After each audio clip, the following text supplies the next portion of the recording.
शिवांग के कहते ही सबकी नज़रें उस पर रुक जाती हैं और पूरे घर में शांति छा जाती है। राधिका सबके चेहरे देखकर शिवांग को देखती हैं जो सिर झुकाकर बैठा था। जब कोई बहुत देर तक कुछ नहीं बोलता तो शिवांग अपनी नज़रें उठाकर देखता है। सब उसको ही देख रहे थे। सबको ऐसे देख शिवांग बहुत हिम्मत करके उठकर अपने पापा की तरफ बढ़ जाता है। शिवांग सबको एक नज़र देख घुटनों के बल अपने पापा के सामने बैठ जाता है। वीरेन जी एकटक उसको देख रहे थे। उनके चेहरे को देख कोई नहीं समझ सकता था कि उनके दिमाग में क्या चल रहा है। शिवांग उनको ऐसे देख उनके हाथों को थाम शांत सी आवाज में, कुछ तो बोलिए पापा, ऐसे तो मुझे डर लग रहा है।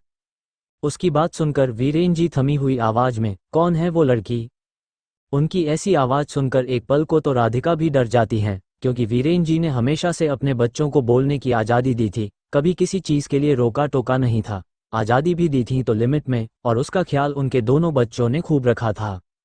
वीरेन जी का सवाल सुन शिवांग सिर झुका धीरे से। आरवी नाम है उसका पापा।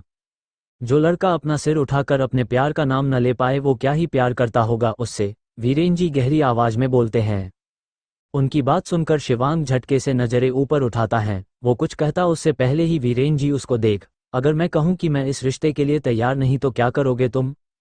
शिवांग उनके हाथ को थाम हल्के से मुस्कुराते हुए, तो मैं ये शादी नहीं करूंगा पापा, लेकिन फिर मैं किसी और से भी शादी नहीं करूंगा। उसकी बात सुनकर आराधना जी और दादी हैरानी से उसको देखती हैं। वीरेन जी उसका जवाब सुन उसके बालों पर रख सीरियस आवाज में, कल बुला लो, मुझे मिलना है अपनी बहू से, मैं भी तो देखूं अपने बेटे की पसंद को।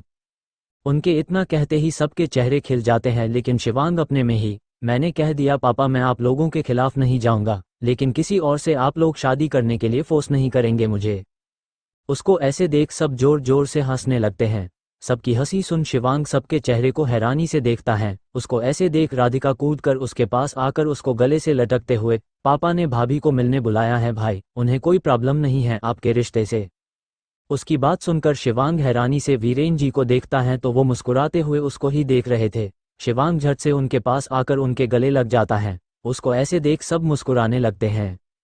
वीरेन जी उसके बालों को सहलाकर, बेटा बाप हूं तेरा, और तुझसे ज्यादा दुनिया देखी है, मैं मेरे बच्चों को बहुत अच्छे से जानता हूं कि वो कभी कोई गलत काम नहीं करेंगे। थैंक यू पापा, thank you so much, I love you, Shivang खुश होते हुए बोलता है। उसकी बात सुनकर वीरेन जी उसकी पीठ को थपथपाते हुए, चल अब बाप को मस्का मत लगा, कल आरवी को बुला, मैं भी देखूं जरा। शिवांग उनसे अलग होकर उनको देख सीरियस आवाज में, पापा वो एक बात और बतानी थी। कौन सी बात बेटा? आराधना जी उसको अचानक से इतना सीरियस देखकर पूछती हैं। शिवांग सबको एक नज़र देख, वो आरवी अनाथ है, उसका इस दुनिया में कोई नहीं।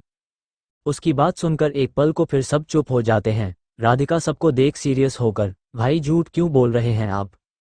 सब राधिका को देखने लगते हैं। शिवांग भी हैरान होकर, मैंने क्या झूठ बोला बच्चा? झूठ ही तो कह रहे हैं, भाभी मुझे तो अपनी बहन मानती है और मैं उनकी दोस्त भी हूँ और नंद भी, फिर आप क्यों कह रहे हैं कि वो अनाथ हैं? अनाथ तो वो होते हैं जिनका इस दुनिया में कोई नहीं, और मेरी भाभी के पास तो आप हैं, मैं हूँ, मासा, पापा और दादी भी। अब बताइए जिसके पास इतने लोग हैं वो अकेले कैसे हुई? राधिका सबको देखकर कहती हैं। सब उसकी समझदारी वाली बातें सुनकर मुस्कुरा रहे थे। वीरेन जी शिवांग को देख, अभी भी कोई सवाल है शिव? मेरी सोना ने मेरा जवाब दे दिया। उनकी बात सुनकर राधिका बहुत खुश हो जाती हैं और जल्दी से उनके पास जाकर उनके सीने से लग उनके गालों को चूम प्यार से, आप वर्ल्ड के बेस्ट पापा हो, लव यू। आज हमारे दोनों बच्चों को हम पर बहुत प्यार आ रहा है, आराधना देख रही हैं आप? वीरेन जी हंसते हुए कहते हैं। उनकी बात पर सब मुस्कुराने लगते हैं। वीरेन जी राधिका को देख, प्रिंसेस आप पहले से ही जानती थी ना ये सब? उनकी बात सुनकर राधिका हाँ में सिर हिलाकर दांत दिखा देती है। उसको ऐसे देख दादी मुंह बनाते हुए, और तूने मुझे नहीं बताया सोन चिरैया, गलत बात ये। मैं किसी को किसी की बात नहीं बताती ओल्ड लेडी, वैसे मैंने भाभी को बोला है कि वो आपसे संभल कर रहे, राधिका उनको चिढ़ाते हुए कहती हैं। क्यों, मैंने क्या किया? दादी उसको हैरानी से देख पूछती हैं। मैंने उनसे कहा कि आप उन्हें बहुत परेशान करेगी, जैसे मुझे करती हैं, राधिका अपने कंधे उचकाते हुए कहती हैं। उसकी बात सुनकर सब मुस्कुराने लगते हैं। राधिका उनके पास आकर उनके गले लग जाती है तो दादी उसको हटाते हुए, जा अब तुझे परेशान नहीं करूंगी, अब तो मेरी पोता बहू आने वाली है, अब मेरी नई दोस्त बन जाएगी। कितनी भी नई दोस्त बन जाए ओल्ड लेडी, आपकी फेवरेट तो मैं ही रहूंगी। राधिका मुस्कुराते हुए उनके गालों को चूम लेती हैं। सब फिर से हंसी मजाक करने लगते हैं। शिवांग से अब इंतजार नहीं हो रहा था, वो जल्दी से जल्दी आरवी को ये बात बताना चाह रहा था। आरवी के कॉल आने का भी टाइम हो गया था। थोड़ी देर बात करके सब अपने अपने रूम में चले जाते हैं। आरवी का फ़ोन एक बार आया तो शिवांग ने कट कर दिया था। राधिका अपने रूम में जाकर बुक्स पढ़ने लगती हैं, उसको पढ़ना बहुत अच्छा लगता था। वही शिवांग अपने रूम में जाकर आरवी को कॉल लगा देता है। आरवी एक ही रिंग में कॉल रिसीव कर लेती है, लेकिन कुछ नहीं बोलती। शिवांग समझ जाता है कि वो उसके फ़ोन न उठाने की वजह से नाराज़ है। आरवी को कुछ न बोलता महसूस कर शिवांग को एक आइडिया आता है और उसके चेहरे पर मुस्कान आ जाती है। वो गहरी आवाज़ में, आरवी मैंने हमारे बारे में घर वालों को बता दिया, कहकर चुप हो गया। उसके चुप होते ही उधर से आरवी की घबराई आवाज़ आती है, क्या हुआ आर्य, क्या कहा घर में सबने? शिवांग के चेहरे पर मुस्कान आ जाती है, जैसे कि वो जानता हो कि आरवी ऐसा ही रिएक्शन देगी। शिवांग खुद को कंट्रोल कर शांत सी आवाज़ में, उन्होंने मना कर दिया आरवी, वो हमारे रिश्ते के लिए तैयार नहीं है। उसकी बात भी पूरी नहीं हुई थी कि उधर से आरवी के सिसकने की आवाज़ आती है। उसको ऐसे देख शिवांग खुद को शांत रखकर, रोने से क्या होगा आरवी, हमने पहले ही डिसाइड किया था कि घर वालों का जो भी फैसला होगा हम मान लेंगे। उसकी बात सुनकर भी आरवी कुछ नहीं कहती और रोती ही रहती है। उसका रोना सुन शिवांग की जान हलक में अटक रही थी। अब वो खुद को गाली दे रहा था कि उसने क्यों ये मजाक किया।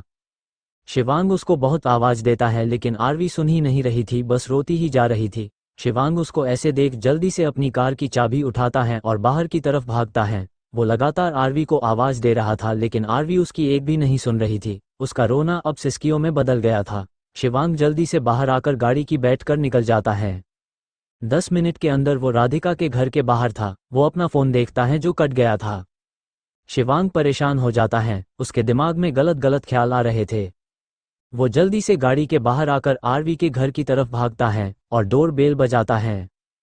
शिवांग कई बार डोर बेल बजाता है लेकिन कोई जवाब ही नहीं आता। शिवांग जल्दी से इधर उधर देखता है तो आरवी के रूम की खिड़की खुली हुई थी। शिवांग जल्दी से उसके रूम के नीचे आता है। ऊंचाई कुछ ज़्यादा नहीं थी लेकिन फिर भी उसको चढ़ने के लिए कुछ तो चाहिए था। शिवांग पूरे गार्डन में देखता है लेकिन उसको कुछ भी नहीं दिखता। अब वो परेशान हो गया था। वो वापस से फिर उसके रूम के नीचे आता है।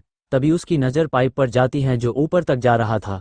शिवांग जल्दी से उस पाइप से चढ़ने की कोशिश करता है। एक दो बार कोशिश करके के बाद आखिरकार वो चढ़ भी जाता है। शिवांग बहुत मेहनत और ध्यान से पाइप से चढ़कर उसकी बालकनी तक पहुंच जाता है। वो जल्दी से खड़ा होकर उसकी खिड़की से कूदकर उसके कमरे में आ जाता है। अंदर ही हालत देख उसकी आंखें हैरानी से बड़ी हो जाती हैं। जारी है, फॉलो करें और अपना प्यार और साथ बनाए रखें। स्टिकर भी दे और हो सके तो सब्सक्राइब भी करें। नैन्सी गुप्ता, राधे राधे।